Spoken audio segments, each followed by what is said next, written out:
Good melanated morning, people. I just wanted to give you another day of reflection. I am sitting in my favorite veranda right here. This is my favorite little chill spot in the morning here. Um, Thank you guys for all of the support and the well wishes and the love that you shared with me over the past few postings and videos. Um, there's a plethora more to come once I get back to the country formerly known as the United States. I'll get better network signal there and I can upload to my YouTube page for that. But I just wanted to share with you all the last few hours of my current trip here in Ghana and let you guys know that everything is going relatively according to plan. The land has been sorted out and surveyed, and I'm working out the details of the farming and sustainability project. Planting starts after Hamatan, the dry season, so that's like March. So I definitely will be back here then. Looking forward on that trip to getting to Nigeria. I have to admit, I haven't done very much work on my screenplay since I've been here. I've been using the excuse that I don't have network to send to my writer, but that's really not the truth. The truth is, this is my downtime. This is my happy place. This is the place where I can recharge my batteries. I can't say enough about coming home and finding a place that you're willing to fight and die for. Um, and I found it here in West Africa. Maybe your piece of happiness is found in some other land, some other countries. Maybe your piece of happiness is found right there in the good old US of A. But the important thing is find a piece of happiness that you can hold on to and envelop, make it a part of yourself.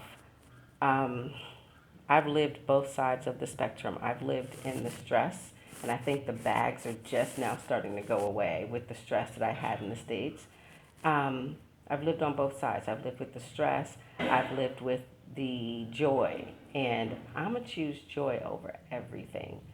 My biggest source of contention with joy here is that I think I've done a piss poor job of instilling in my sons the value of this continent.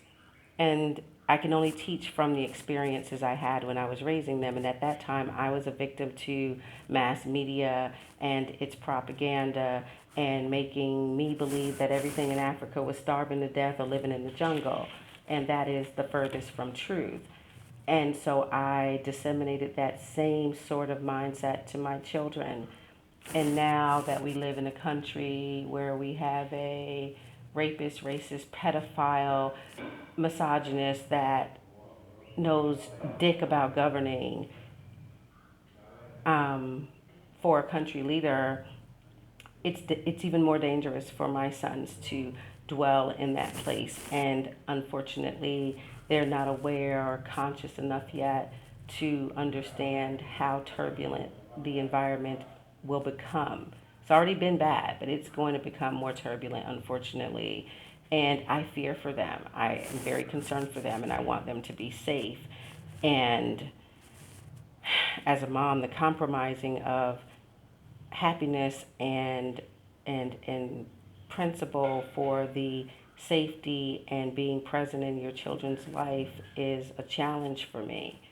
They have no want or desire to come to Africa, much like many of you. Many of you don't want to come to Africa. What's in Africa? Oh, what's in Africa? The world. This is the place that they raped, robbed, and pillaged and stole people from so that they could continue to rule. They needed us. They still need us. It's proven every day by the intervention of Europeans and Asians into various markets and environments here. And if we as melanated people don't value what we already have here on the continent, it is going to be taken away from us. They will kill us for it. They will marginalize us even more for it. They will lie to us to get it. And they will continue to spoon feed us religious dogma in justification of having it.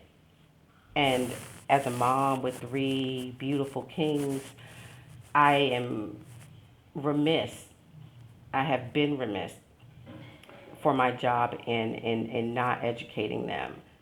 And so my mission getting back stateside is to educate them and to encourage them and to drag them kicking and screaming if necessary to where the arms of safety can wrap around them, where the arms of value can wrap around them. Um, so, yeah, that's kind of where my headspace is right now. Um, I don't even really want to come back. My niece has been here with me for a week, and she is all about trying to lose her passport and defect to Ghana.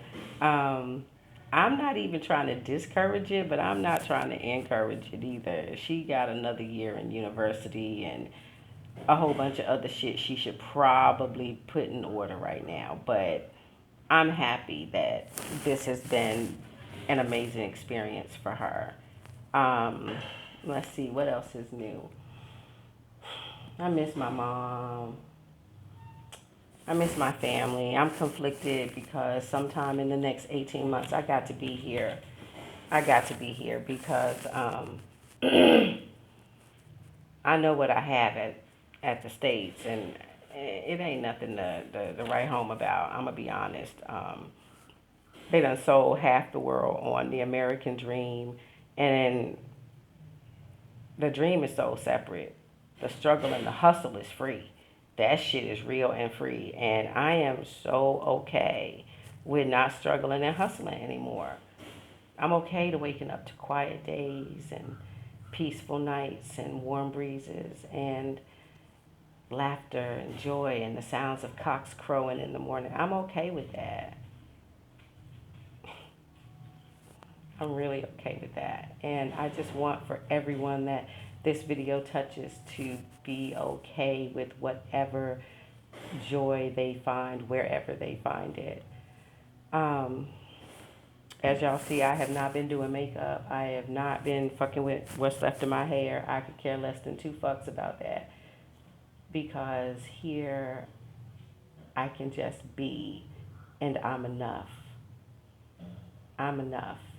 And don't get me wrong, Ghana is not without its challenges. They're about to have an election too, and they got the choice between somebody that could probably turn out to be a dictator and somebody who they feel like ain't doing enough. But guess what? That's okay because they look like us. And fundamentally, they think like us. They are us. And our struggle is okay to be our struggle. You know, you don't air your dirty laundry and you don't invite folks into your house when your shit ain't together. And that's kind of like what we go through here in Ghana. We got our challenges, we got our poverty rates, we got our malnutrition rates, and we got all of the things and the challenges that come with having a post-colonial mindset. You know, we got post-traumatic slavery syndrome in the States, and they got post-traumatic colonization syndrome here on the continent. And then you add a little sprinkle of Jesus on top of it, and it can be kind of fucked up sometimes, but the fucked up is outweighed by the joy that's unspeakable in the eyes of these children, the happiness and contentment and satisfaction that is in the hearts and spirits of every man, woman, and child walking here. And I need that in my life. I don't know about y'all. I need that in my life. I have not spent my life working and struggling and sleeping alone and crying at nights and scraping by with pieces of moments of happiness to find this place and let it go. The way my priorities are set up, yeah, this is it. Like I said, these are my morning reflections and rants and stuff, and they may not mean much to you guys, but it's the world to me to try to convey to you how very happy I am here and how very happy I want each of you to be. How very loving this environment is, and that it's possible. But it takes work, and it definitely takes sacrifice, personal sacrifice, professional sacrifice, financial sacrifice. But the rewards on the other end of that sacrifice can't be measured. And I don't know about y'all, but I don't see it happening stateside. I don't see it happening stateside. That's just me. And this isn't anxiety speaking. This is exhaustion and truth speaking. I'm not anxious. I'm just tired. I'm just tired. So if y'all ain't got passports and visas on fleek, I'm gonna need y'all to get that. Get that. Get that. Because it's just begun to get real. And anybody that doesn't, want to migrate, doesn't want to repatriate, I understand. I understand. And it's okay. Just find your piece of happiness and your pieces of peace and joy wherever you stand. Okay, so now I'm about to send the gate man to get some supplies that I need for the day and head off to the tailor and some other fun shit that I can't do in the States. I love y'all. Love y'all, love y'all, love y'all to the moon and back. Um, have a great day and remember to be really, really kind to yourself.